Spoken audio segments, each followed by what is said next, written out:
Alright, ladies and gentlemen, I'm your host for today's broadcast, Insane Layer 13, as we're preparing to get underway here for our 5th round of the 10-race season for our IESC Multiclass here at Laguna, Seca.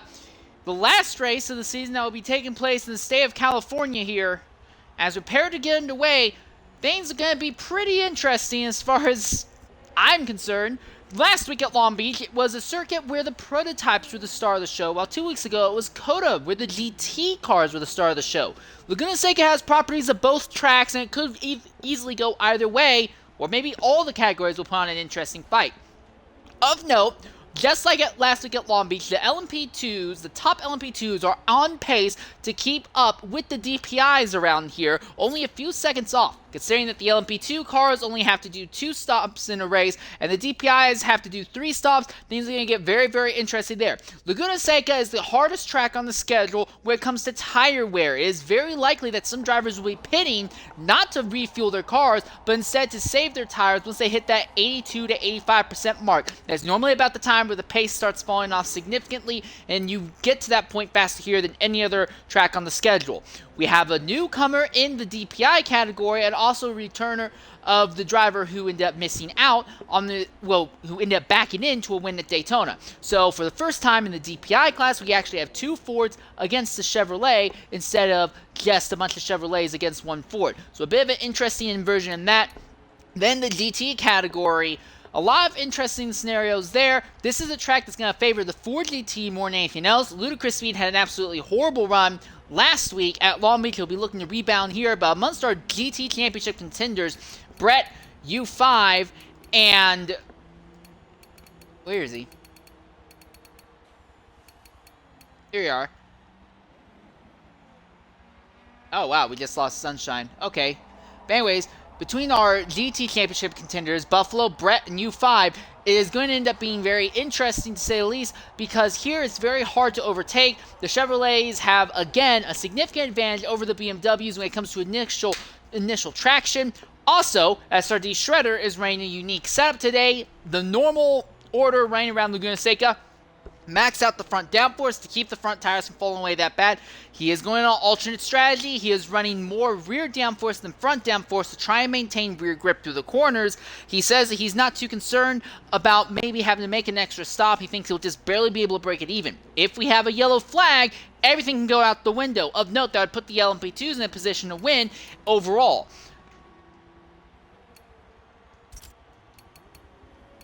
Also of note, Stingray, who is in the Ford, he is running the Specialized Challenge, actually a bunch of challenges. We'll go ahead and run you through that real shortly here, as we go ahead and pull up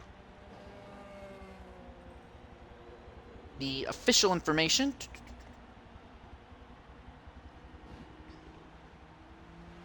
So, Stingray is running challenges 1 through 6, so that means these are the challenges that are available. He's going to go for extra points for challenge for having pole position, so he does get the extra points for that. He also is going to have to try and set the fastest clean lap of the race within his class. It's going to be a little bit hard to do. Clean track here around Laguna Seca, very difficult to find. Not saying it can't be done. This track is a little bit larger around than Long Beach is, but it's going to be very difficult to do. In addition, he's also going to be going for trying to take this race victory from the pole, then also running a setup today with absolutely no tuning on it whatsoever. So again, like what we saw in the Chevrolet that won last week in the DPI class, faster in a straight line, but slower in the corners. In addition, he needs to be the entire day in the podium positions. Won't be a problem for him. And then he is supposed to try and lead every single lap within his class throughout today's race. I have no idea if he's actually going to be able to do that, because that means that he has to open up enough of a gap so when he does initially make his first stop, the other DPIs aren't able to overtake him. Or he needs to make sure that that the other DPIs don't end up trying a significant overcut or undercut to deny him that. However, if the DPI driver who is going to be starting on the pole ends up knocking out all those challenges, that will be fantastic for him. Stingray has not been able to show up to a single race this entire year. This is his first race of the season, but if he was to nail this, this would vault him almost immediately up into a top 3 contention in the point standings. There's only one challenge he didn't go for. That's the Larry Perkins challenge of pitting on the first lap of the race. Probably for the best, all things considered, due to A, how long the pit lane is, but also you can't go for both the number 6 untouchable leading every lap challenge and the Larry Perkins extra pit stop challenge in the race. As we're preparing to get underway here, we're going to go ahead and real quickly go over the point standings as they are right now. In the DPI Championship, this is what it stands at right now. FCR Aspect, who has come back for his first race in a long time, is starting with 20 points. Schumacher SF7 is at 29, but he's unable to make this race due to long COVID problems. Third place in the LMP DPI points is Tact1cal Fallout 36. Second is Now Prime 77 with 54. RZM Arsenal, who is leading the DPI Championship at 97 points, but not showing up today. This could be a chance for Dan to try and close in. In the LMP2 category, OTR Anonyms going to be starting up, is at the top, 89 points. Second is LMP Grizz with 45 points. Third, just one out, is Mr. Sunshine with 44. Fourth is PSUK Brooksy with 21 points. And fifth is LMP TVR with 12. In the GT Championship, Scored Buffalo continues to extend his lead, 217 points. Second is RZM Brett with 180. Third is SRD Shredder now with 135 points. Fourth is Rockmar and Larry B. Oh, that's team points. Never mind, that was the wrong one. In the GT, Scored Buffalo continues to extend his lead, 217 points. Second is U5 with 205 points. Third is Larry B. the G with 165. Brett has slipped to fourth now with 155 points. Fifth is SRD Shredder with 135 points. Sixth is Lucas Speed with 121. Seventh is TTJ with 105 points. 8th is Rockmar with 79. 9th is Prius Killer with 75 points. It's a big fall off then until we get to 10th. TFP Matter has 32 points. 11th is Deetsman with 24 points. Coco Gamer, VLR, Fake Tire Barrier are still tied for 12th through 14th, all with 12 points each. As we're preparing to get underway here, per usual, the DPIs and LMP2s will all be gathered together, and the GTs will be amongst themselves as well. Scored Buffalo, 7th overall. And he will be starting on the pole once again in his category. He has won every single race in the GT category thus far, with the exception of Sabring, where he ended up countering that missed win by taking home victories and challenges. But the focus is going to be on what Stingray didn't do. We know he's going to be faster in a straight line. Only 5 prototypes today, 2 LMP2s and 3 DPIs as they begin to get underway here. Ford versus Chevy on the front row. And green flag is underway. FCR Aspect going to have to try and figure out if he can get by the other Ford as soon as possible. Stingray sends it into turn 1, but hops over the curbing. Aspect pulls up alongside Dino, and Dino now falls to third. And already Stingray, using the lower downforce setup, is opening up a massive gap, and Aspect has gone right off circuit. And Aspect goes off circuit in turn 3 and is going to fall behind Dino Prime. May even fallen by, yes, he's fallen even behind the LMP2 cars. Critical is the one leading in the LMP2 class right now, and it is anticipated that Critical might be able to overtake and outrun the DPIs in today's race. Dino now slides off circuit as he starts going uphill, and here comes Critical, but Critical doesn't have quite the straight line speed to make a move on Dino here. Oh, and Dino messed up under braking going into, and he's fallen, and Critical now goes up to 2nd overall. Aspect, meanwhile, has completely lost touch with the category rivals. Here comes U5, who has taken the lead, and what has happened to Buffalo? Buffalo may, for the first time this season, lose a race for reasons other than championship reasons. He started on the pole, but has missed and messed up on the first lap and has fallen all the way to 4th to last in the GT category. And here at Laguna Seca, where overtaking is very difficult, this could be a big problem for him going forward. As they come onto the straightaway, Scored Buffalo behind tire barrier. The BMW tokes to the inside. Whatever setup that BMW has definitely favors straight line speed, and that will help him cut his way up through the GT field nice and quickly. He's already gained a position back. Now he sets his sights on the Porsche of TJ 111. Ludicrous Speed is just a little bit farther up on the grid at the moment. He's looking at a Dodge Viper Prius Killer, but also trying to hold off a car on his outside. There goes Shredder in the BMW. Shredder running a low front downforce setup, so he's going to be a little bit harder to turn in through the corners, but he will have a significant straight line speed advantage over everyone else. Ludicrous Speed, though, has more than enough downforce, and the car does have enough power on these relatively short straights compared to what we were seeing at Long Beach, that everywhere except the run to turn 1, that Ford GT will be outrunning just about everybody. But at the front, it is the Chevrolet of U5. Shredder gets sideways under braking. He misses the braking zone. Here comes Ludicrous Speed trying to make it work on the outside. Power down, and the Ford GT goes past. So that will promote Ludicrous now up into 3rd overall in the GT category. And that is Scored Buffalo, who has now pulled up behind Shredder. He's going to try and fight him. Shredder has a setup that is definitely prefers straight line speed, but so does Scored Buffalo. So Buffalo's going to have to figure out some way to get by his fellow and rival BMW M8 machine. Oh, they made contact going over the hill. Buffalo's going to veer to the outside. Shredder defends the inside. Shredder washes a little bit wide, and now Buffalo tries to crossover on corner exit, but can't put the power down fast enough to make it stick. Big slide by Buffalo going into 3 there. Shredder holds on to the 4th position. Buffalo now coming around the outside as they go through turn 4.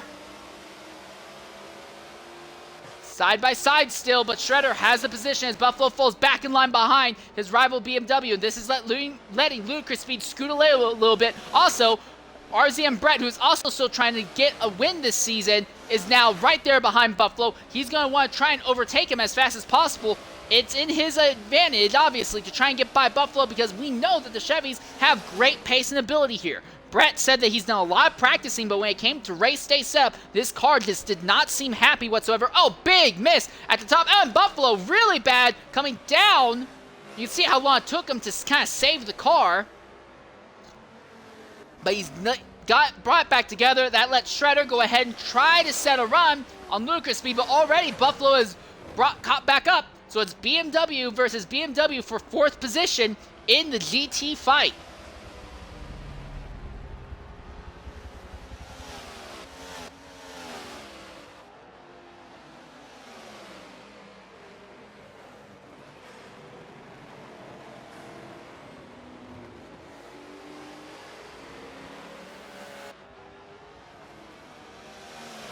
Shredder runs wide. Very bad time putting the power down. Here comes Buffalo on the inside.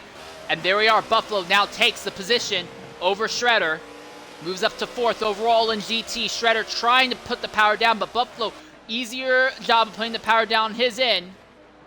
So Buffalo now trying to recover lost position and lost time. Leading at the front of the GT field right now, though, is U5. Here comes Brett farther back as he needs to try and get by the MA. Oh, and Buffalo goes off there, coming uphill. Now, he's far enough ahead of Shredder that he's not going to be at the risk of being overtaken, but it's going to definitely kill his time.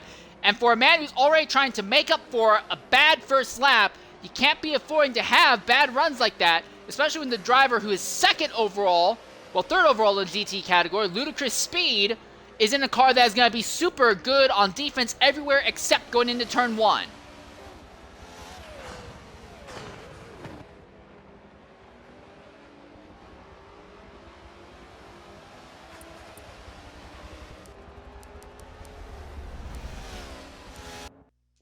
A little bit farther up in the grid, this is 2nd place in the DPI category. Dino Prime running right behind LMR Critical, who is leading in the LMP2 class. So there is still a possibility that as long as Critical stays ahead of Dino Prime like this, that not only will it be able to easily outstretch Dino, Critical might be able to walk out here with an overall race win. That was in the cards for him last week. He came home 4th behind 3 DPIs, and one of those DPIs he was only overtaken by in the last few minutes of the race. There's a high likelihood that Critical could, if he has good enough laps, keep it together and stay close enough to Stingray that when Stingray makes his stop, he will lose more time to Critical than what he can build back up. Again, big question, though, is going to be tire wear, and we'll talk a little bit more about that in a few more laps. But I just realized I forgot to put on a clock for this race start. That's fantastic.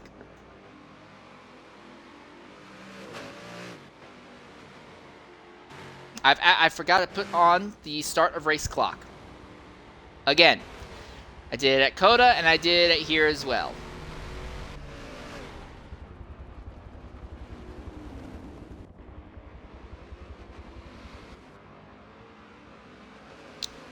So a lap time here by your overall leader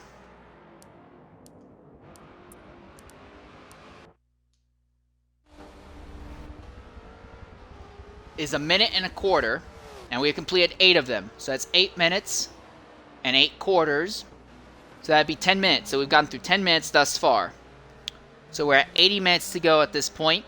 So I'm going to go ahead and say we have 78 minutes. 79 minutes, actually.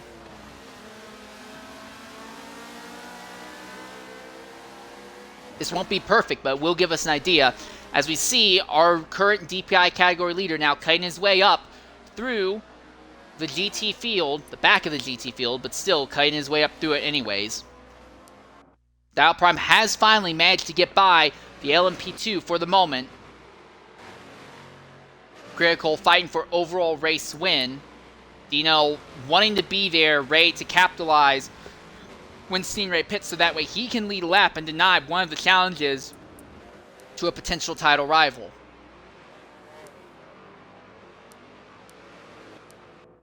Buffalo has already navigated his way around ludicrous speed without issue. It's a little bit of a gap between himself and Prius Killer, but Buffalo by far has been the fastest man all season long in the GT category. Although that car does not look to be perfectly happy, he's definitely struggling in a lot of these corners through here. But overtakes are not showing to be too much of an issue in the GT class.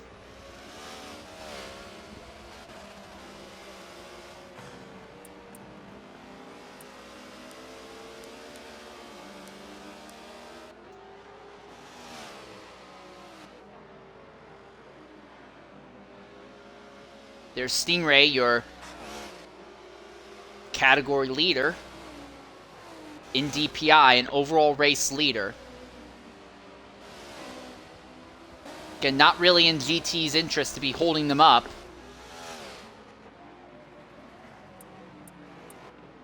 Stingray adding about a second to his lead every lap at this stage in the race.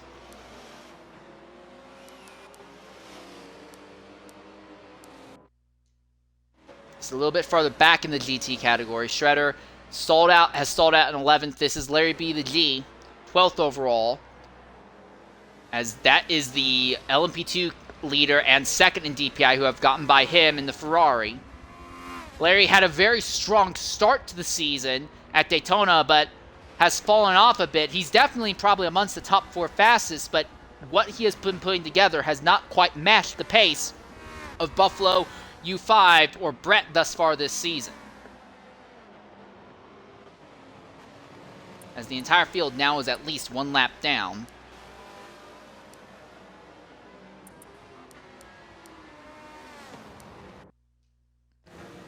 For the last 2 positions in GT, TJ just gets by tire barrier as Tire having a little bit of trouble sliding out of control there. Coming out of the hairpin, the turn 2 hairpin.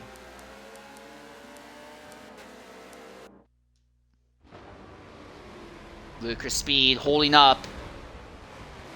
DPI leader. Now he goes off circuit, and that's not going to help him because that's Brett who's coming up behind with speed. Again, Chevy GTs, they've been said since Long Beach, they have some of the best ability to put down mechanical grip out of these corners. Ludicrous speed. The Ford GT's strength is aerodynamic grip, not mechanical grip. So they'll be relatively evenly matched. The Chevy, though, would have an advantage in straight line speed if that's the case. Ludicrous, who had worked his way up to 3rd early on in the race, slipped down to 4th at this stage in the event, though. And this is the fight for 2nd overall in GT. Buffalo can see Prius Killer just ahead of him as Prius has let DPIs and LMP2s pass now.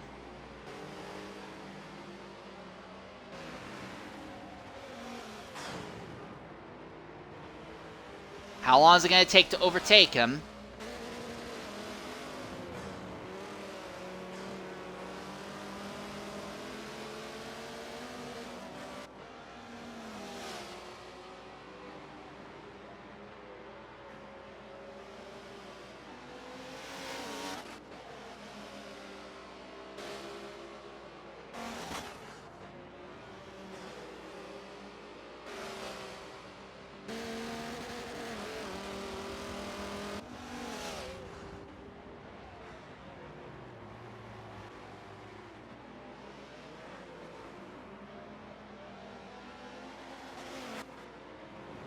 Trapped on the outside on the run downhill.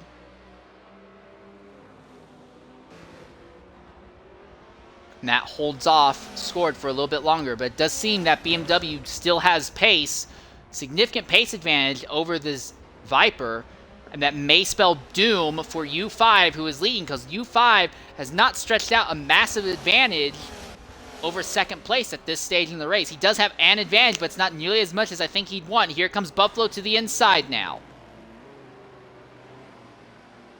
And there's nothing that the Dodge of Prius Killer can do to fight back. Buffalo now 3.5 seconds out from U5.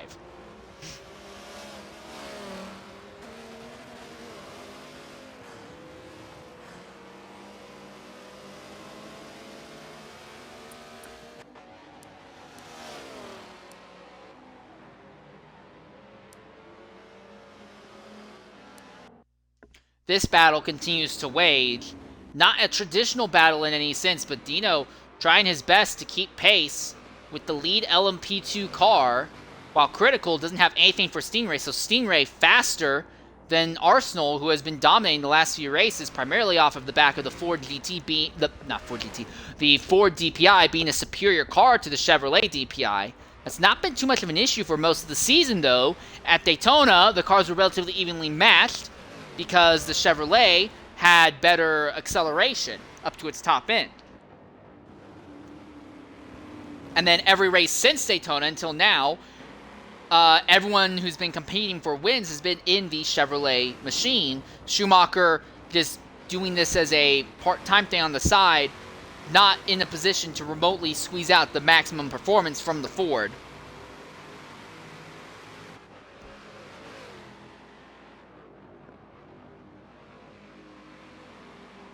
Again, you can see that Chevrolet DPI way faster in a straight line than the Chevy LMP2, but he loses so much time as he keeps getting caught in Critical's aero wake in the corners, and he's not able to be right alongside him by the time they get to any of these corners that you could make an overtake at.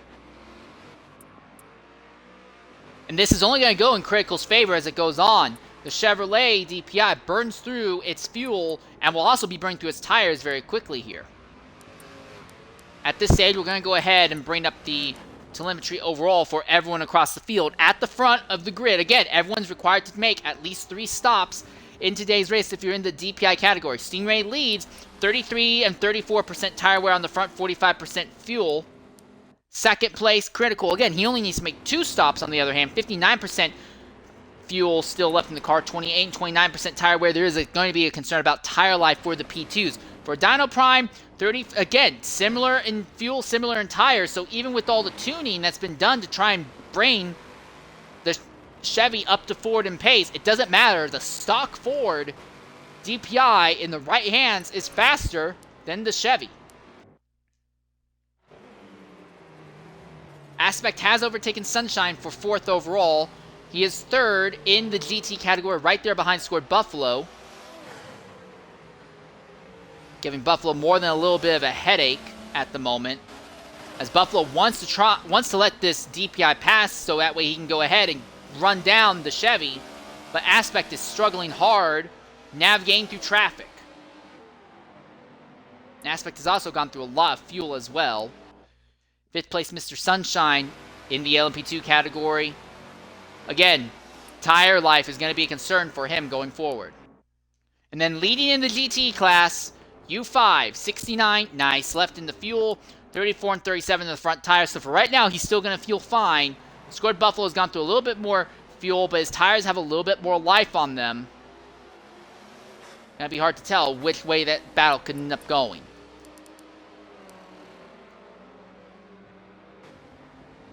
Right now, with Prius having already completely lost Buffalo at this stage in the race, this is a 2-man fight for the victory in GT. Aspect struggling hard here, and there's a high likelihood Aspect's going to go a lap down before this race is over. He has been losing roughly more than 2 seconds a lap to Mercy. Sorry, I keep saying Mercy. Oh, and Rock and TJ have both DNF'd out of the race. Huh. We're going to go ahead and reach out and hear what they have to say.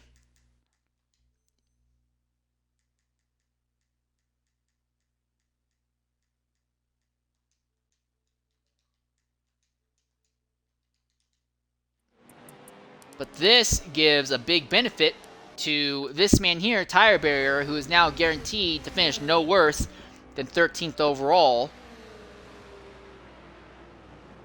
And that's Critical, the LMP2 class leader, already making a run by him. All right, and coming to the party right now is Rock, Morrow, and TJ.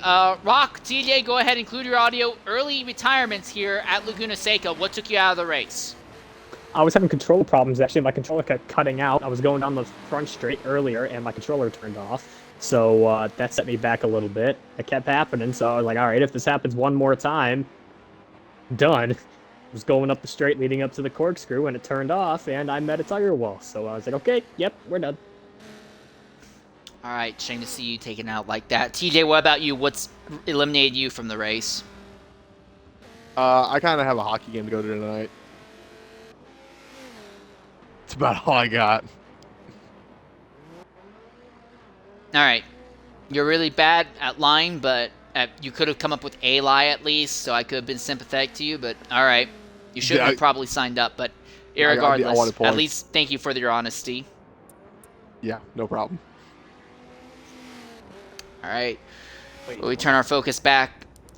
We turn our focus now back to the fight. It looks like across most of the field pretty much dissolved at this stage. Stingray way faster than everything else on track right now. He's basically running in his own category. Critical, second overall and leading in LMP2, but he is not closing on Stingray now. At this point, Stingray is now opening the gap on him faster than the time that he will lose when he inevitably makes his first stop.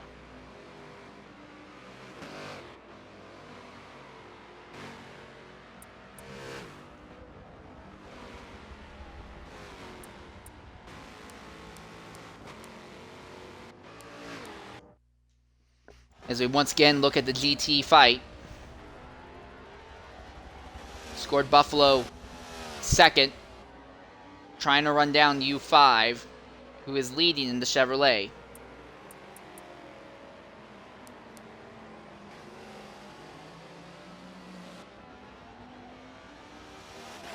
That's your DPI leader and overall race leader coming up behind.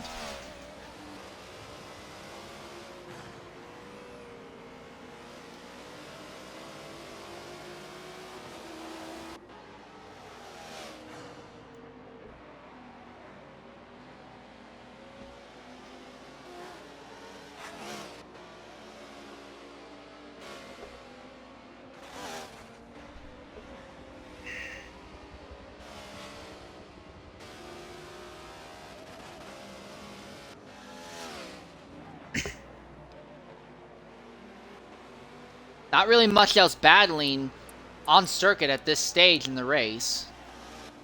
Credit to Ludicrous Speed and RZM Brett. Brett has not been able to get by Ludicrous Speed thus far in today's race.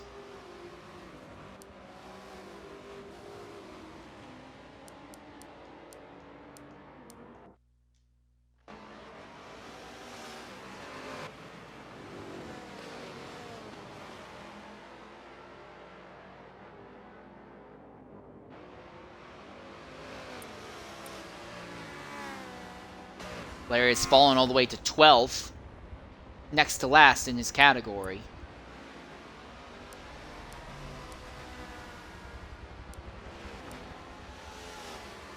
Buffalo is closing the gap. It's less than 3 seconds now between himself and U5.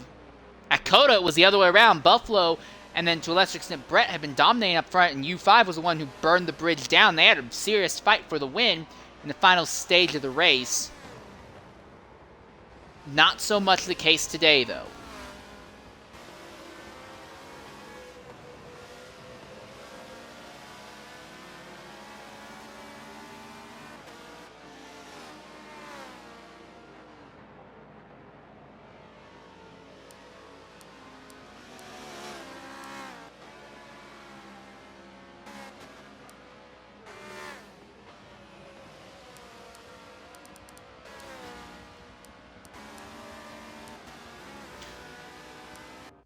So we're going to go ahead for a lap and ride on board silently with this man here, Ludicrous Speed, and see what a lap is like here around Laguna Seca in the famous, almost infamous, Ford GT here.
The gap at the front of the GT class continues to shrink, but very slowly. Oh, and U5 goes off there as the top, well, the second, number 2 LMP DPI driver gets by him. So once again, other classes having a knock-on effect. Oh, Buffalo off circuit. Bad. Big time there going uphill.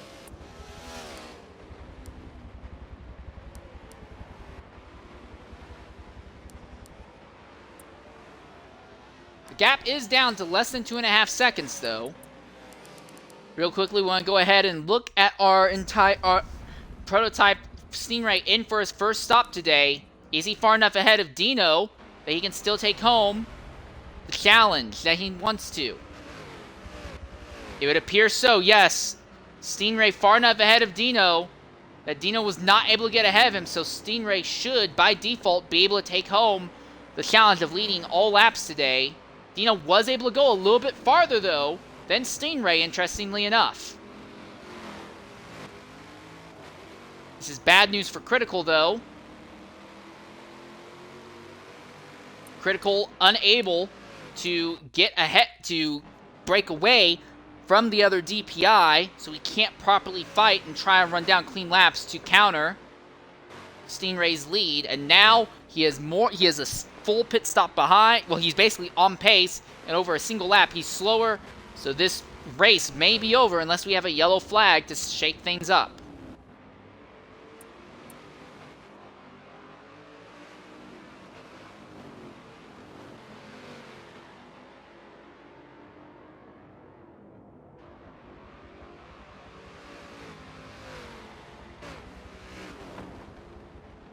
To Dino Prime's credit, he's able to go a lot longer on track without having to worry about fuel. But he is more than a second a lap slower than your race leader, so his impact so he really has no impact on the DPI fight. The entire prototype field spread out within their class, but top LMP2 driver is still liable to walk out of here second overall, interesting enough. I'm more interested with Critical's tire wear. As you can see, his front tires are now into the 50 percentile range.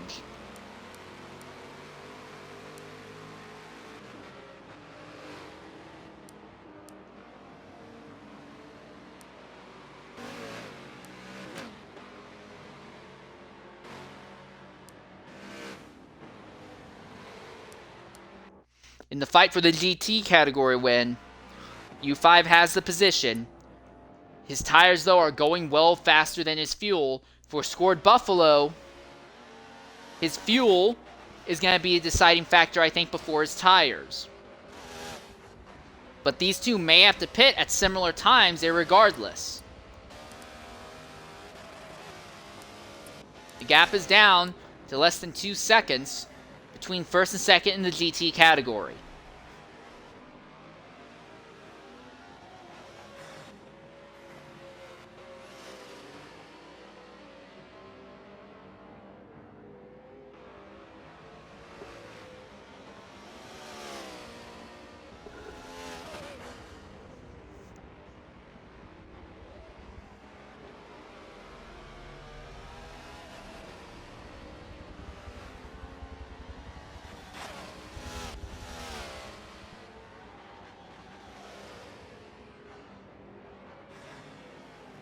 Credit where credit's due, the entire top 5 are all still somehow on the lead lap at this stage of the race, despite Aspect's massive issues with trying to make his way through GT traffic.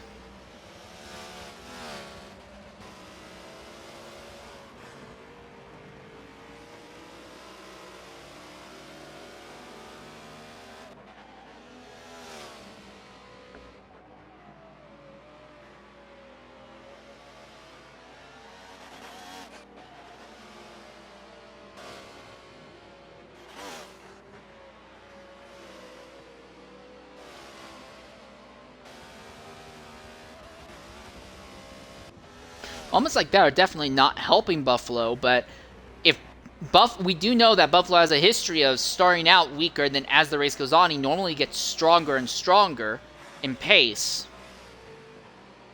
So if he's making all these mistakes now and still closing down on U5, it's going to look very bad for them once they're in the final stint of this race, and Buffalo has properly figured out how his BMW M8 responds to the track.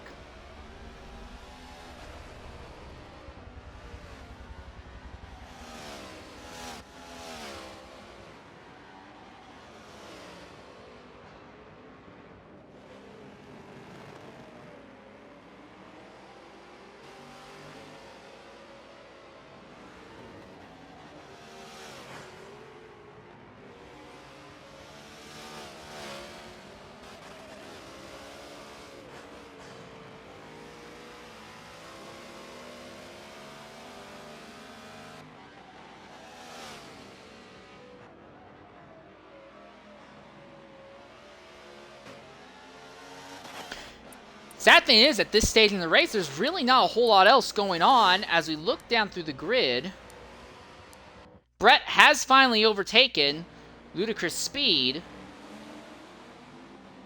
but that's only off the mark. Oh, wow. I take that back. This has gotten interesting. Brett has the advantage. Ludicrous Speed has the cornering ability, though. And there goes the DPI of Aspect. So Brett finally moves up in the 4th overall, but very close as Ludicrous was right alongside of him coming out of the pit lane.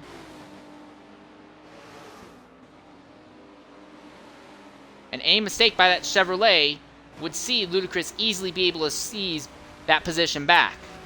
Again, more than any other track on the schedule, the Ford GT has a massive advantage as he's locked up going into the corner, and he saved it. They'll keep it together just barely, and Ludicrous goes off circuit to let Critical by, and Brett will end up holding the position as Ludicrous gets messed up both by a missed break on his end and then faster traffic.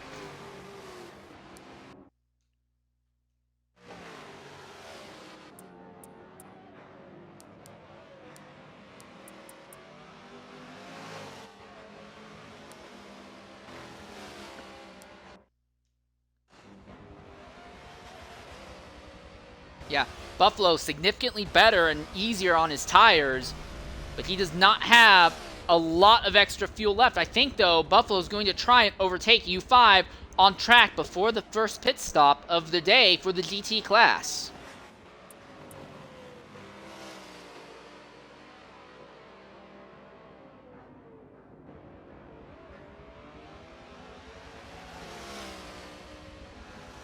As Buffalo is there, and U5 is pitting a lot earlier than we were anticipating. So Buffalo now has clean lap times that he can set. Nobody ahead of him, no one behind him at the moment.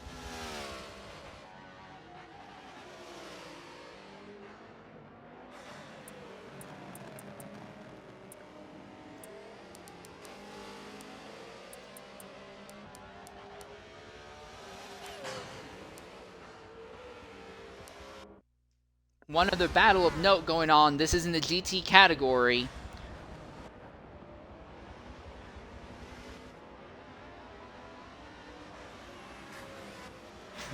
This is for 6th overall.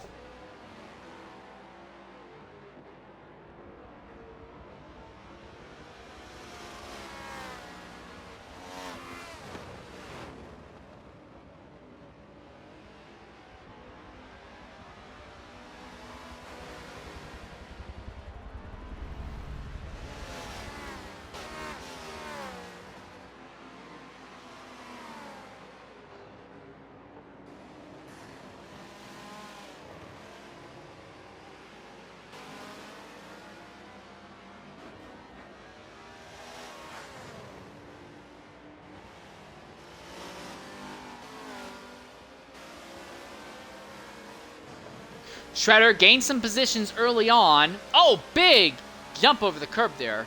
But he has slowly slipped through the field since. Larry, it's been much of the same thing.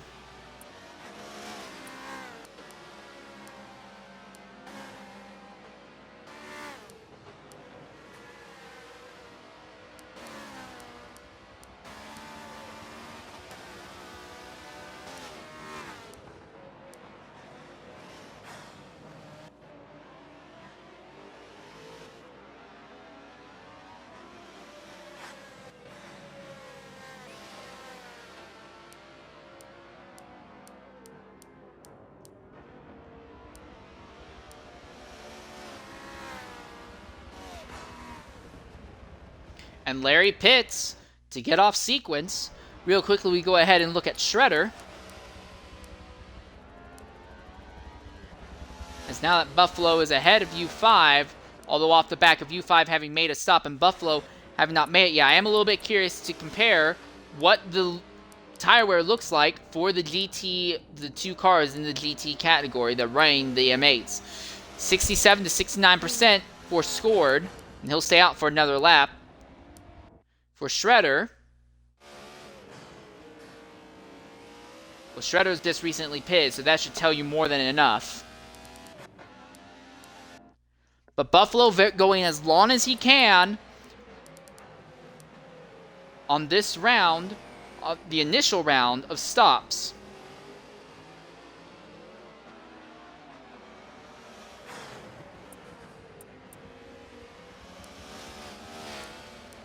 U5 23 seconds behind, and that gap continues to go very, very poorly for U5.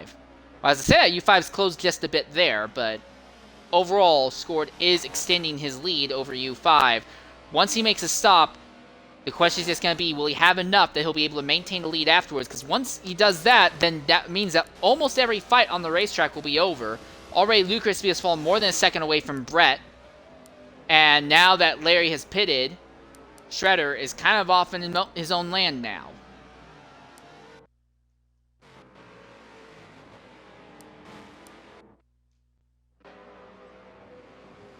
In the prototype categories, well, there's no catching Stingray, despite the fact that he has absolutely no tuning and no setup on. He's simply way faster than even drivers who do have setups on their car. He is en route to set the entire field a lap down today.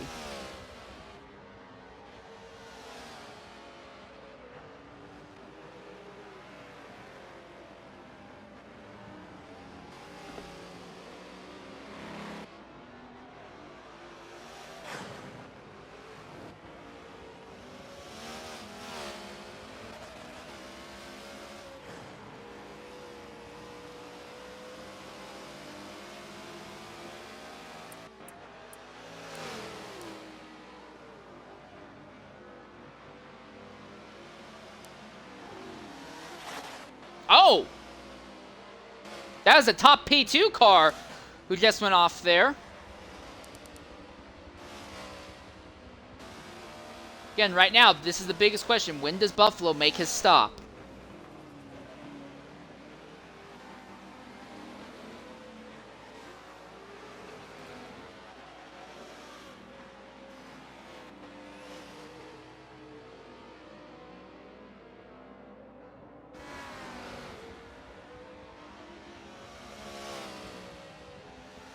stays out for another lap. Buffalo, I believe, is pretty much the only person who has not yet made a stop in today's race within the GT category.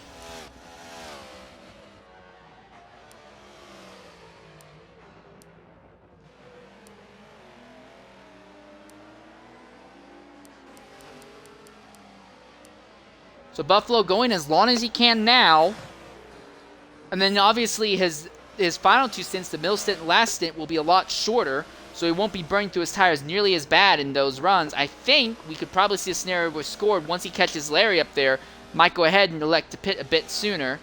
And something has happened that has put Dino now ahead of Critical. So potential issues for your leading P2.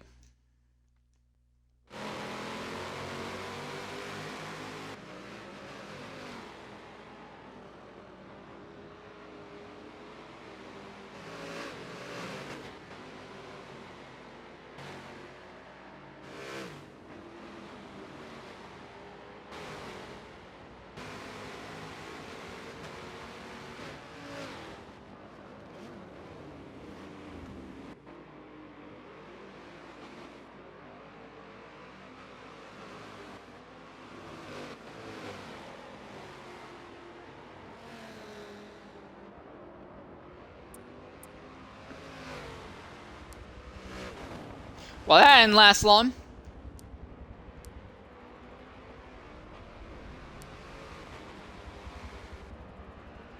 Buffalo stays out another lap, but U5 is keeping the gap in the low 23s, but it is slowly slipping from him.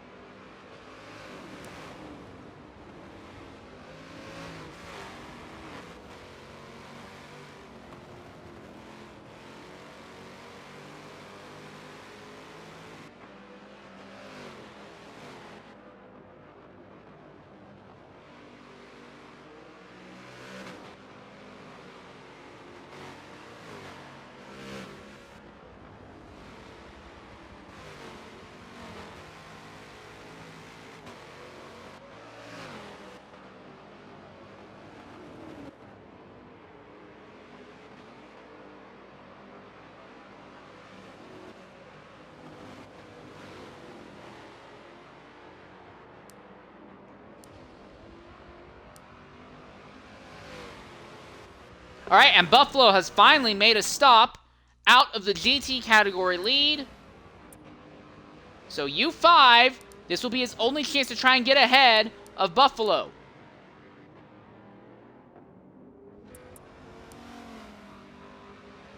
It's that first yellow dot on the pit lane, that number 6 that you see moving. That is Buffalo, as he is now crossing the start-finish line. U5 needs to try and outrun him. It's going to be very hard because they also are taking the proper pit lane exit. So Buffalo will have a quicker run around turn 2 as well. There's Buffalo on the inside.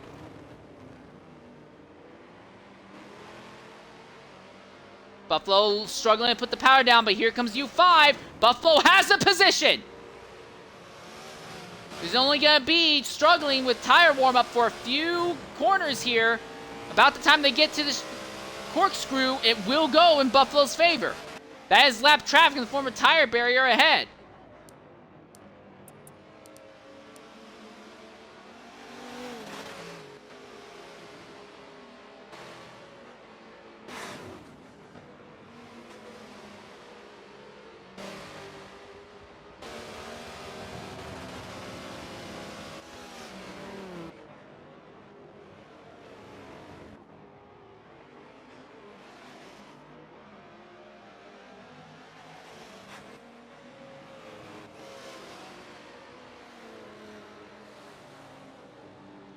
Top 2 both dip a tire into the grass, but it looks like that hurt U5 a lot more than it hurt Buffalo. And that's your overall race leader, zooming up on them as we speak now.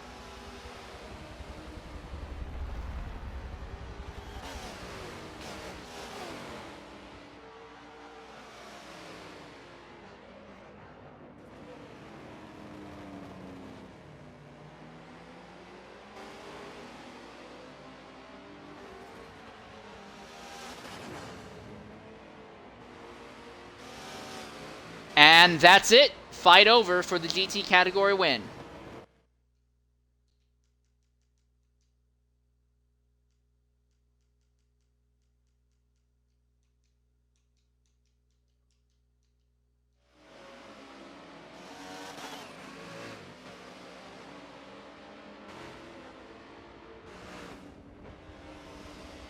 Only 7 drivers left in the GT category with the inclusion of this man here having dropped out. Tire barrier, go ahead, include your audio. Didn't look like you were having a fantastic run, and now your day comes to an end about halfway through. What happened out there? I was just slow and no one to race with. And that's about it. I did not do a lot of practice for this. And I was like, that was it.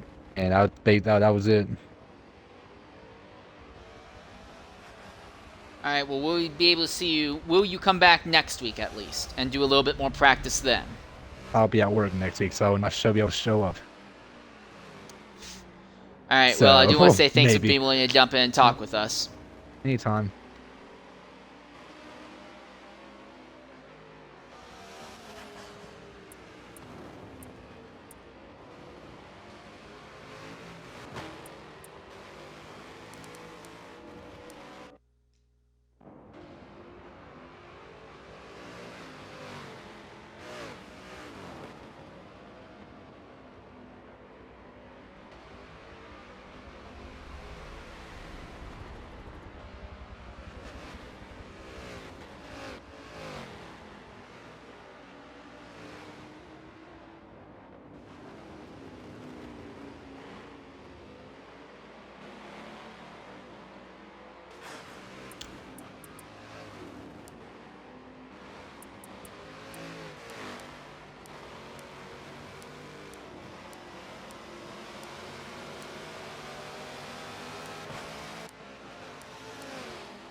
We'll go ahead and ride on board for a lap with LMR Critical around here to get an idea what a P2 car handles like around Laguna Seca.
Oh! Oh, that got... Oh, wow! And Aspect ran the class leader in GT off the road. U5 goes back to the top. It probably won't be for long, considering that Buffalo's been faster than U5, but that will be a godsend for the Chevrolet GT driver.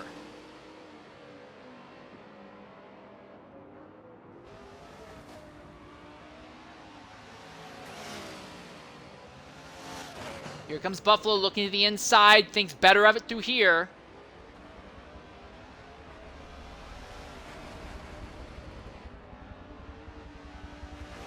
Down the straight.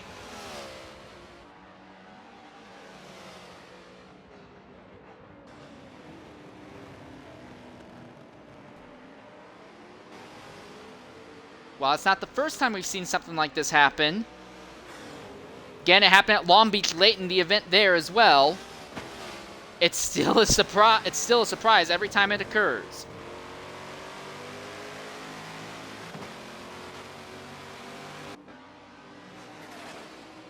Buffalo, who missed out on a win last week,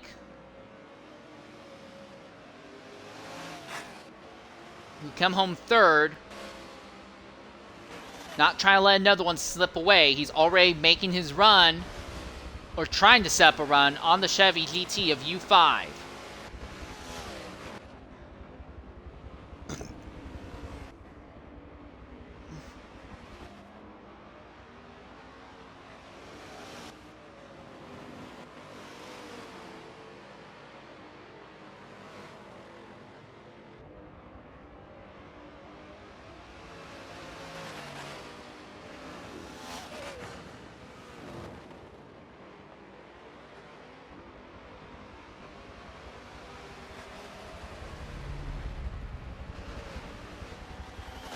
It looks like U5 pulled out just a bit of a gap.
Big oversteer on the BMW for sure.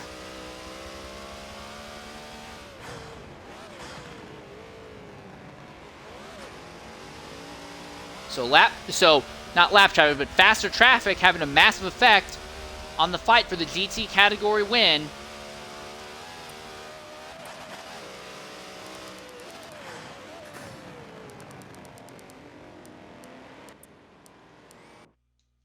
Is right at the back of the Chevrolet. Yeah, U5 has a car that's very stable and smooth throughout most of these corners. And they say slow is smooth, smooth is fast. It's really not been the case in this game at all. It's typically been better to have a really, really risky car than a smooth car. But now, the circumstances have changed. Buffalo struggling to keep up with U5. Now, of note, Buffalo's not going to be pushing his tire wear nearly as far this stint as he did in the first one, as U5 drops the tire off that time. U5 is limited based on what his new fuel strat is, but he can now go ahead and choose to stay out on track as long as he wants, considering that the Chevrolet is better on fuel. If U5 wanted to, he could go ahead and change to running on tires. Now, Buffalo will still probably end up pitting later than him, as these two cars do seem to burn through their rubber at about the same pace. But for the moment, it is an advantage, even if it's a limited one, That is held by the man who has led the most laps in the GT category, U5.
This could be it. If Buffalo gets a good run out of the final corner, he might be able to try and outrun him into turn 1.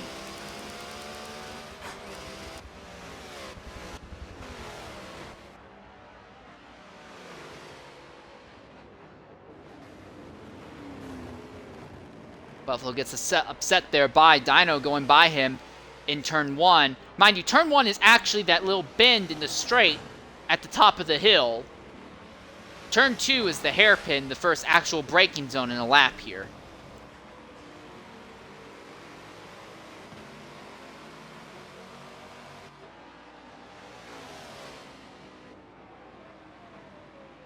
Nose to tail.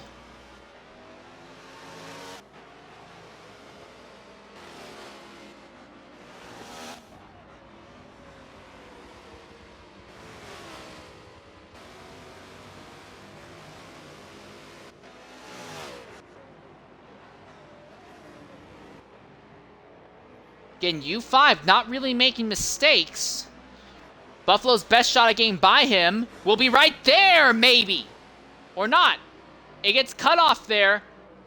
I say U5 doesn't make mistakes, but it doesn't matter because Buffalo, even though he does make mistakes, he's fast enough to negate them for the most part, and still fast enough to close and pull alongside.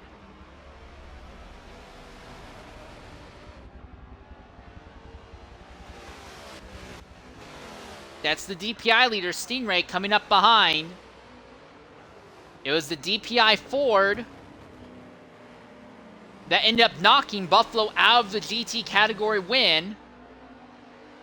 And now here comes the other DPI Ford.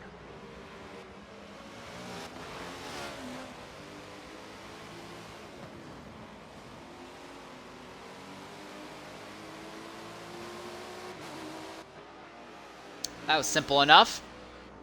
But Buffalo was held up by him just for a moment.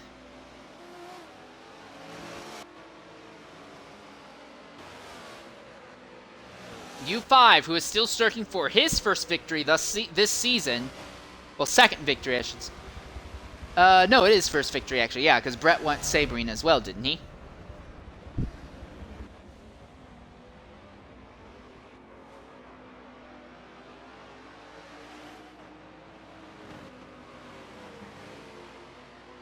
Yeah, no. U5 did win at Sebring. So both Chevys have taken a win this season. Brett last week. Oh, wow. Sunshine really aggressive cutting through. Oh, and he ran U5 off circuit, and now it goes the other way around. So a DPI car runs Buffalo out of the lead when Buffalo was leading. And now it's swapped, and now U5 is run out of the lead by a LMP2 when he was leading. And Buffalo goes back to the top.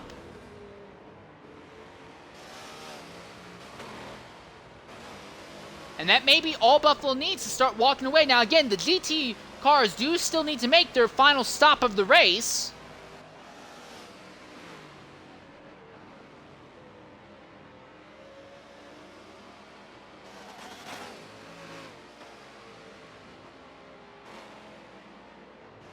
With less than 30 minutes left by my clock. But yeah, already Buffalo opening up the gap on U5. U5 needs to hope that Buffalo makes a mistake or gets run off circuit by a prototype again.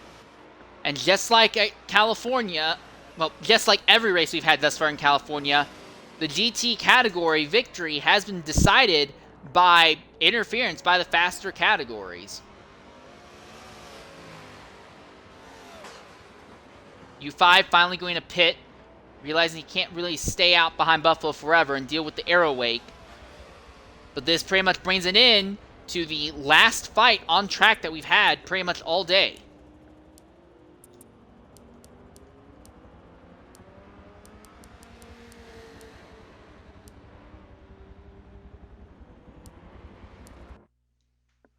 Of note, for 4th overall, Aspect is trying to run down Mr. Sunshine.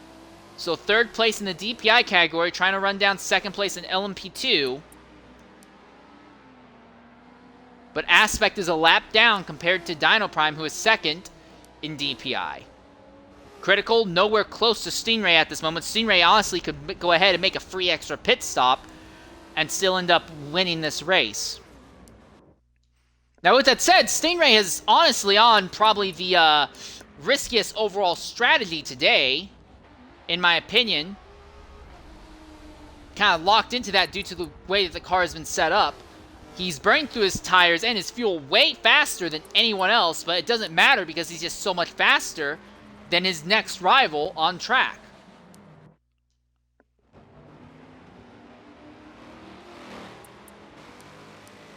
And while 2nd place Critical... Oh, and Aspect's already gotten by. Holy crap, they didn't take Aspect long at all.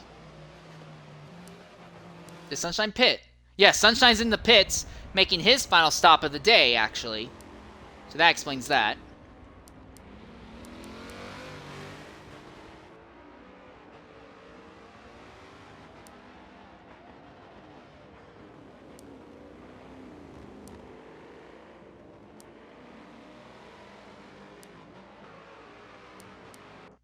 Interestingly enough, Prius Killer has come into the pits, finally, but he was there fighting with U5 for the moment. The gap between 1st and 2nd, just under 24 seconds, so that would be enough to let Buffalo make his final stop in peace without worry.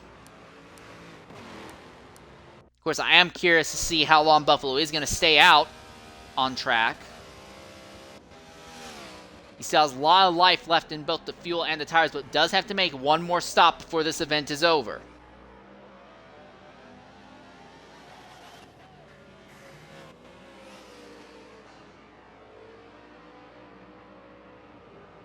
Again, the BMW definitely makes a lot of mistakes around the circuit.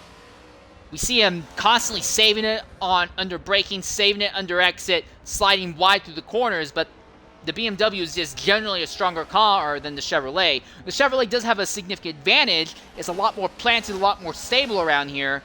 But there doesn't seem to be any way that U5, or to a lesser extent Brett, have been able to convey that solid base platform into something that can properly fight the BMW on track. U5 got to the lead after Buffalo had a really, really bad start to this race and fell to the lower midfield in the GT category. But Buffalo was faster than everyone else, and when he caught U5, he didn't spend a lot of time fighting him on track. They just pitted on different times. So they both stayed out, were both running laps in clean air, and in that scenario, yes, Buffalo makes a lot of mistakes in the lap, but it doesn't matter because he's still in the better car, still faster.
Again, Buffalo will need to make one more stop before this race is over.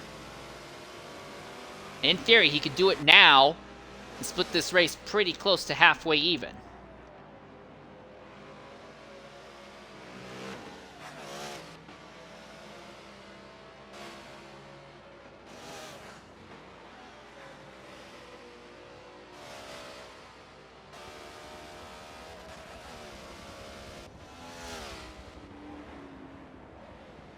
U5's actually closing the gap between them just a bit. It's down to a little less than 23 seconds at the moment. That would still be enough, though, that when Buffalo makes a stop, he would still be ahead of U5. So I imagine our current leader will stay out even longer on the circuit,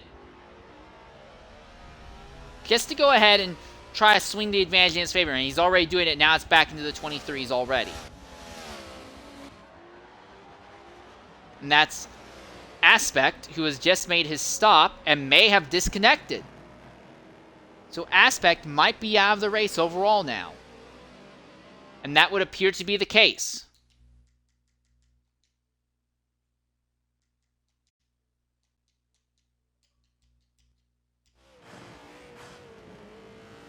So Aspect falls out of the race, and there are only 2 LMP2s and 2 DPIs left.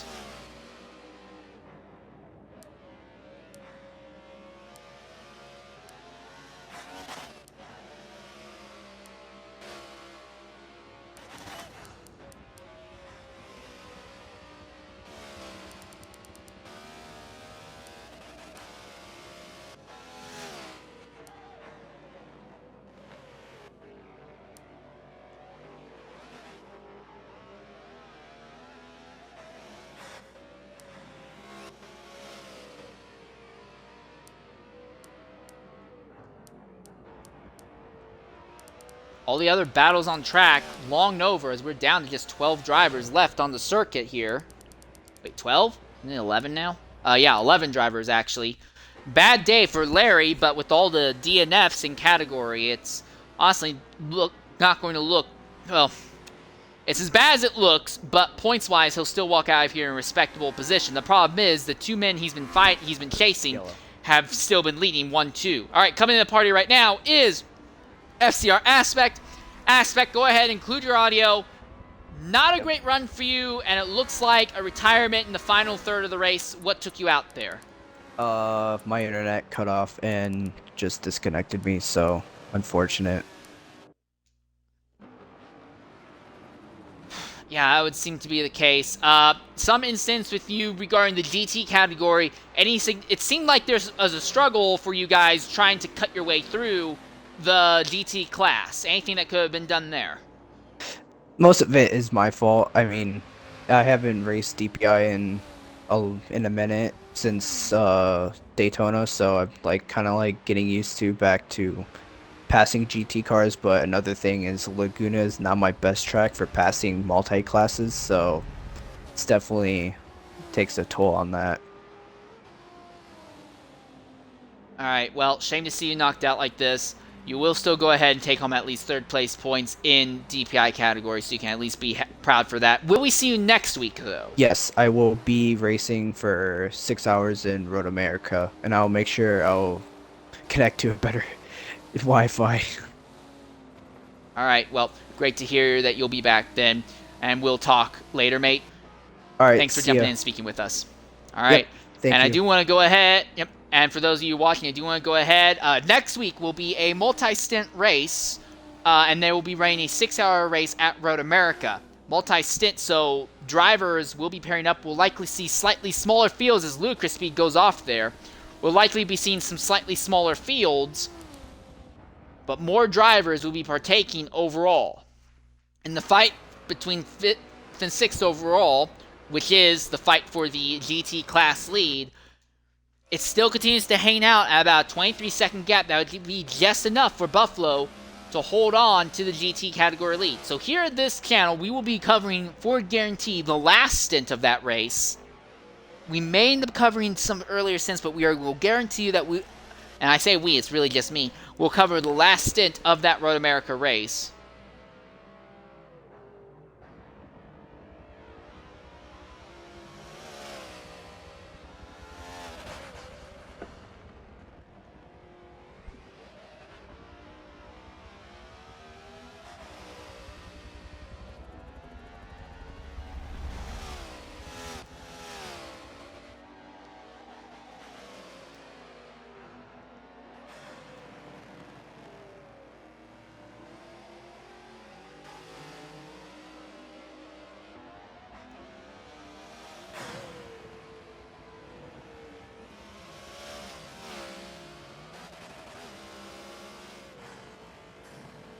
Now the gap's opened back up to 23.5 seconds.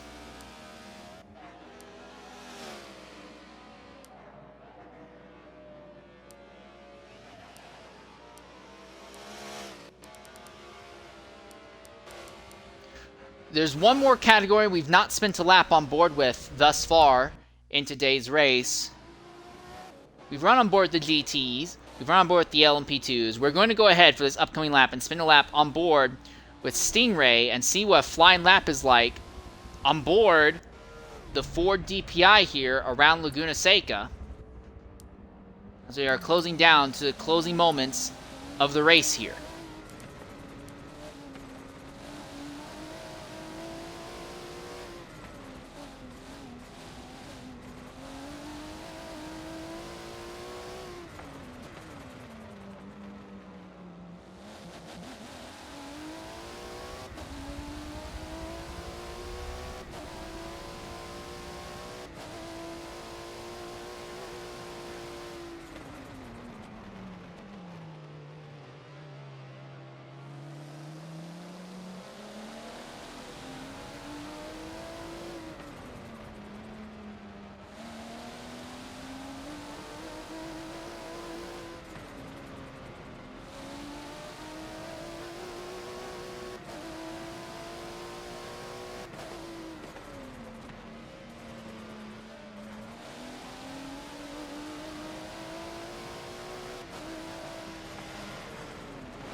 So with less than 14 minutes left in the event, Stingray continues to stretch out a very significant lead over LMP2 category, as he has not had any competition in class despite having no setup on this car whatsoever. Second place in DPI, third overall is Dino Prime here, as he has now gone a lap down to Stingray at this stage in the race.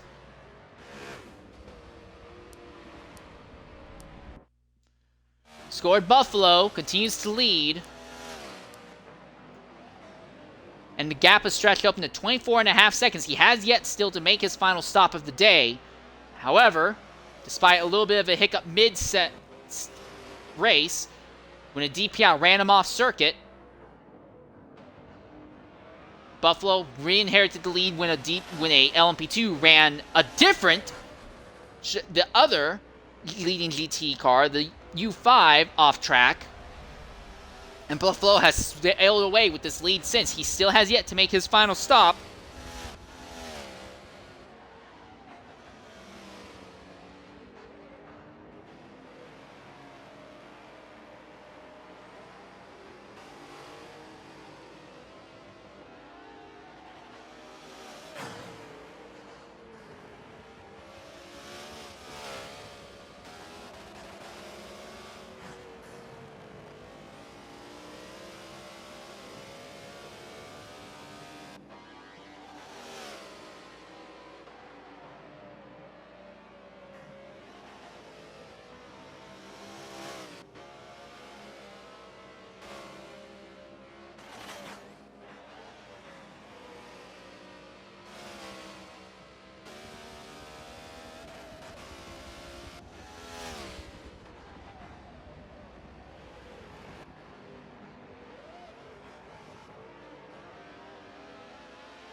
And there it is. Here's your final stop by Buffalo.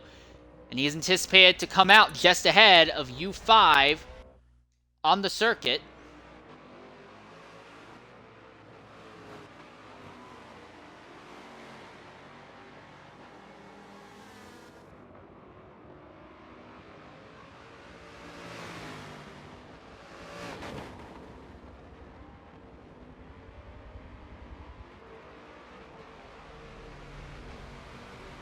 Alright, Buffalo's crossed the start-finish line. Now note, the BMW, like we said earlier, last time when this happened, he will have to go ahead and cut that inside pit lane exit. That will give him an advantage of a quicker run around turn 2. And you can see right there, a gap has actually opened in Buffalo's favor. So every battle on track has come to an end here, and every driver is likely to finish in the position they are at right now.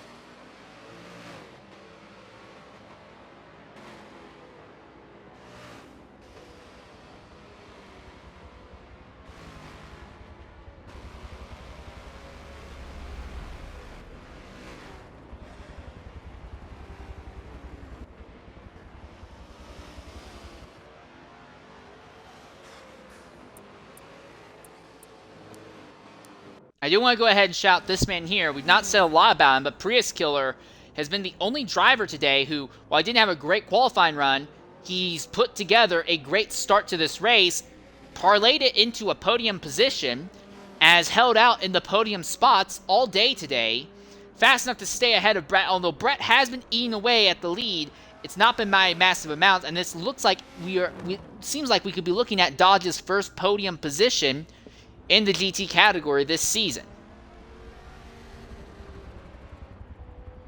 Great job by Prius being able to pull this off.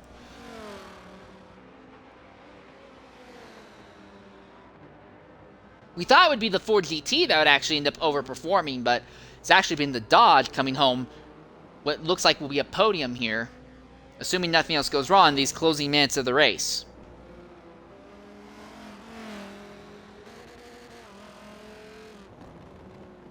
Less than 9 minutes to go by my clock. And once that clock is over, it'll be one more lap after that.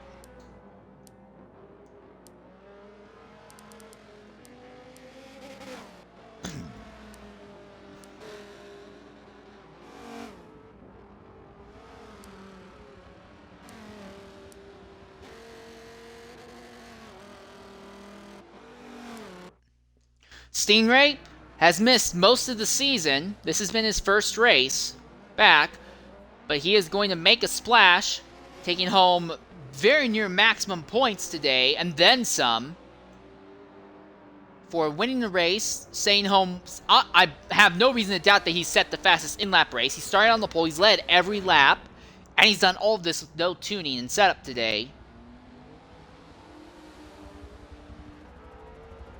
Going to win this race by over 60 seconds. Not quite close enough to put Critical lap down, but he has put every other car in his category lap down. He's put all but one of the P2s a lap down as well.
Credit where credit's due. While Buffalo is leading, U5, who is second in the GT category, is still within 2 seconds of him. And if something happens to Buffalo, there is a chance that U5 can get back by.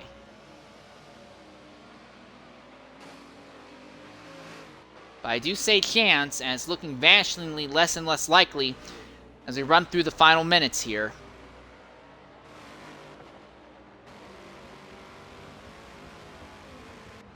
The gap continues to open up by just tenths of a second, but it continues to open up, and those tenths are all adding up.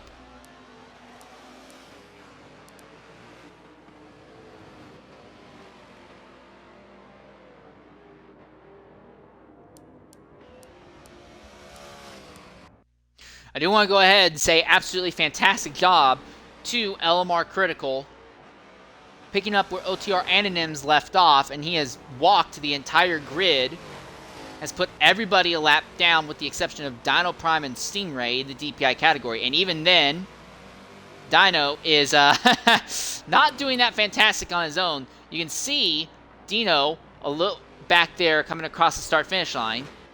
So he's about a third of a lap down compared to him.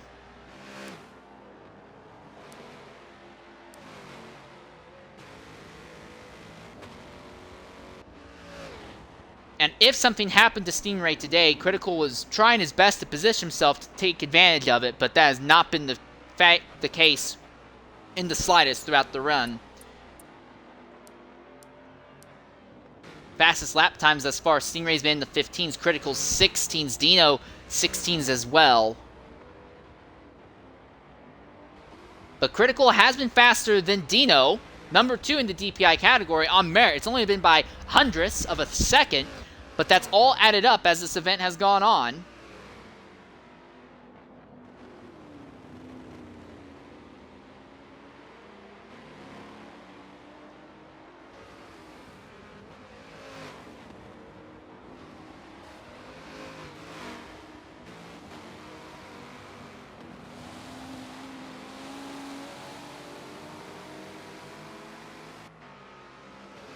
Critical looking to put his interclass rival Sunshine another lap down.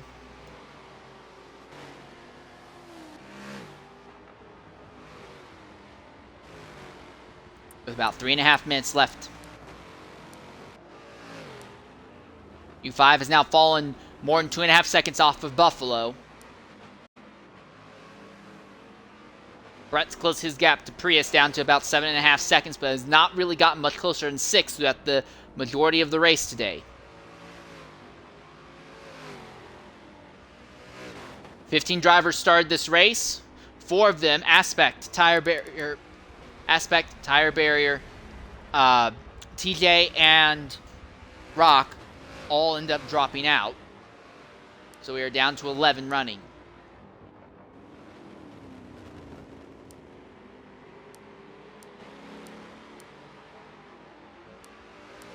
What in the world? Did something happen to Buffalo? Because now all of a sudden U5 is back within a second of him.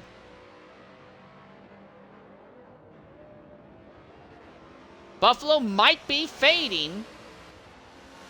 Although we are nearing the end of this race. U5 back within a second of the leader. So the GT class fight not over yet. Although immediately Buffalo starts opening the gap back up again.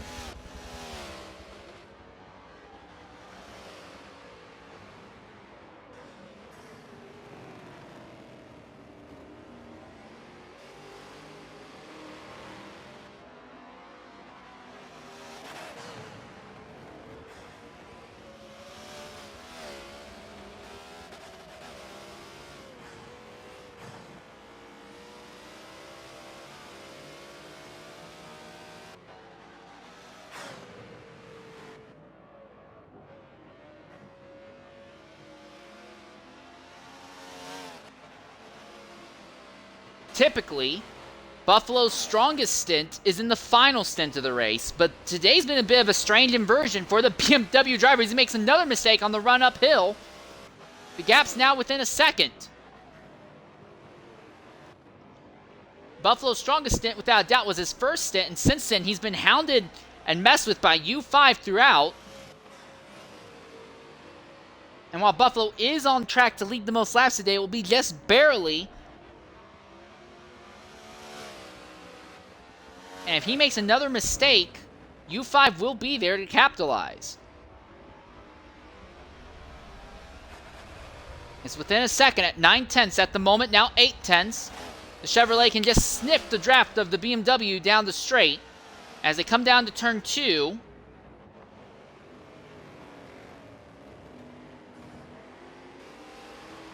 Seven-tenths. 6/10 now. But U5 drops some tires into the grass, and that will kill his run just a bit. Trying to straight line the corner exit too much. Hops the inside curb a bit too much in turn 3, and it looks like this fight might be over unless Buffalo makes a mistake. And with mere seconds left on the clock right now, I think it's going to still be in Buffalo's favor. Not easy, but although faster traffic has come into play in this fight for the GT victory, it's not going to be like it was at Long Beach, where it ended up changing the win overall. Buffalo did take the lead on merit. Granted, it was just because he was faster, as their time is up. Granted, it was just because he was faster in clean air than U5. But Buffalo did take the lead on merit before LMP2 and DPI traffic started having an effect. And when they did have their effect, it ended up balancing each other out.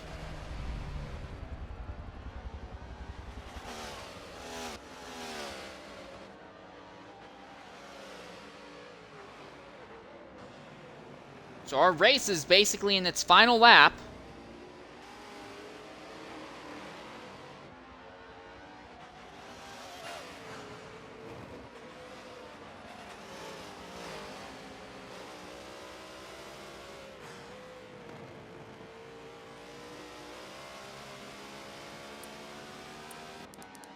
And it's this man here, Stingray, who crosses the line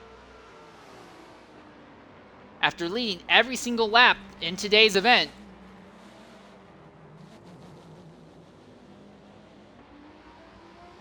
He just needs to lead this final one. For Critical, same thing for him. Just needs to wrap up this final lap nice and smoothly. U5 is back within a second of Buffalo, but they've come out of the most aggressive corner on circuit. Just 2 more left. And in the GT category, Buffalo will take home a victory here. Unless I was really far off on my timing. But this should be it. This should be the checkered flag for the leading BMW.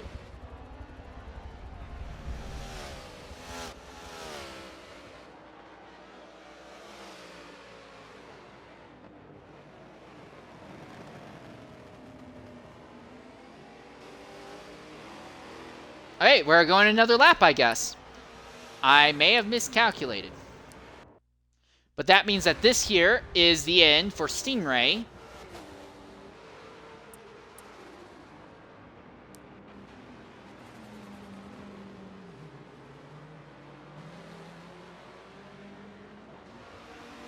Was I really that far off? We're still pushing it.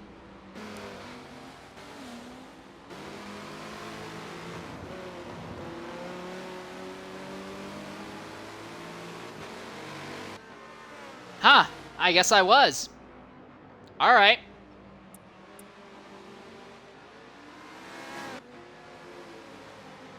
I don't know how I ended up that far off, but I am.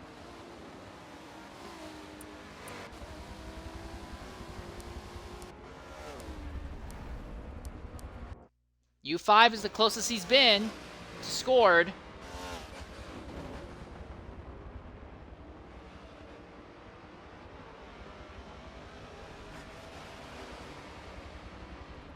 Six tenths.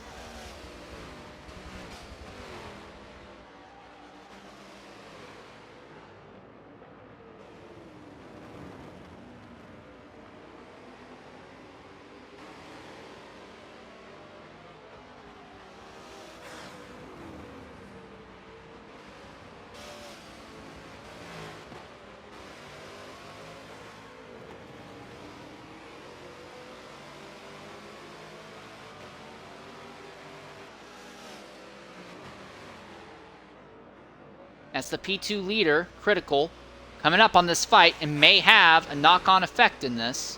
Again, Critical doesn't have to do anything crazy here. He's more than a lap ahead.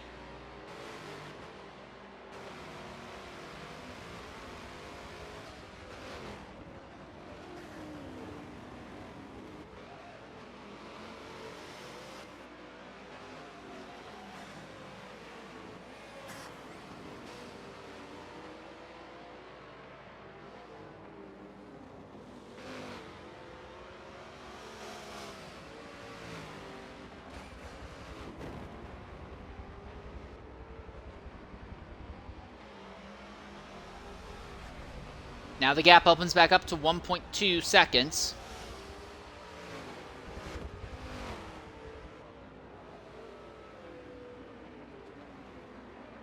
And there it finally ends. Took like an extra 3 laps longer than I thought, but okay. So Stingray scored Buffalo and Critical are your winners. Critical does have to go an extra lap, technically.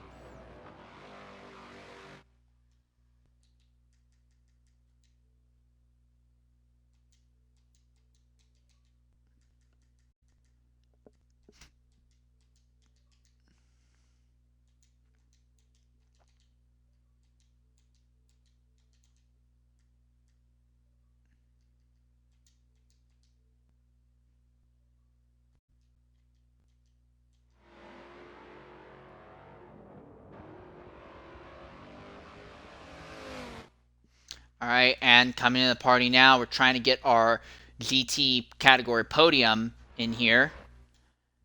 It's not had any luck getting scored into our party yet,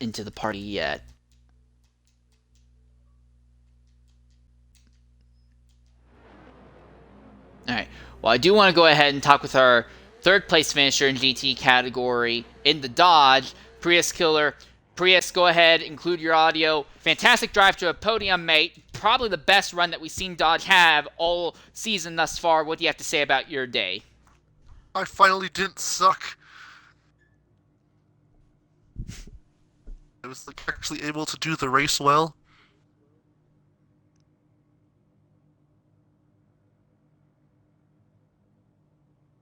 And anything else, or is that it?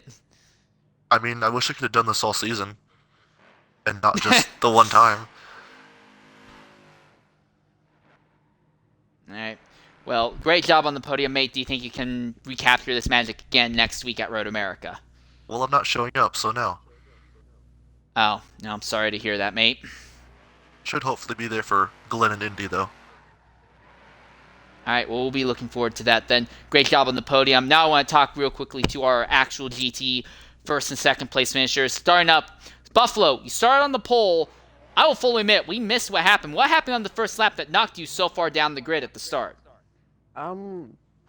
Okay, so it wasn't really anything that big. It was just Brett, I think. Actually, I'm not sure what happened with Brett, but I guess he went for a dive, and it didn't really work out too well. We kind of got caught. I caught his quarter panel, and then we got stuck together. Back to the field, or to the back of the field. My bad. Well, it didn't seem to be that much of an issue for you. You made your way all the way up into second on merit, and then on overtaking, and then made the final overtake just by being faster in clean air. You did have an incident with the DPI drivers, though, midway through the race and got snookered out of the lead. And then it went back in your favor the other way. So, any hard feelings regarding that, or what? No, not really. I just wish they were a little bit more, cautious about where they pass and where they decide to, stay behind. Other than that, not really. Alright, well, fantastic job. That's 3 wins and 5 races. Do you think you can repeat this next week in the 6 hours at Road America? Well, I'll be doing it solo, so maybe. Alright, well, if you can pull it off, it would be Alright, well, if you're able to pull that off, that would be absolutely incredible. I'll say that for sure. Alright, now we're going to go ahead and talk with our second place finisher in GT category, U5. U5, you led a bunch of laps today, almost led the most laps, almost won the race, almost a lot of stuff. But in the end, bridesmaid again. What do you have to say about your run today? The bridesmaid, never the bride. I'd say it was decent. I wasn't as consistently fast as what scored was, and then either by my own doing or having the LMP2 cars get me twice on the last corner is what sort of hurt my chances. Scored almost gave me a chance there at the end when he messed up, but all in all, I just wasn't as consistent as what he was today. Alright. Rough end, and considering that both here and last week at Long Beach, the Chevrolet was anticipated to be better than the BMWs due to just better traction, do you think there's any chance that you can try and undercome and get back by him next week at Road America? Well, we'll see, because I'll be doing exactly what he's doing, all 6 hours by myself. Alright, well, I do want to say thanks for jumping in and talking with us. It was great seeing you two try and fight it out. Shame it couldn't have gone a little bit less inhibited by faster cars, but such is the way of the beast, I guess. Alright, also coming to the party right now is the winner for DPI and overall category winner and race winner, Stingray. Stingray, go ahead, make sure your audio is included. You started the race on pole.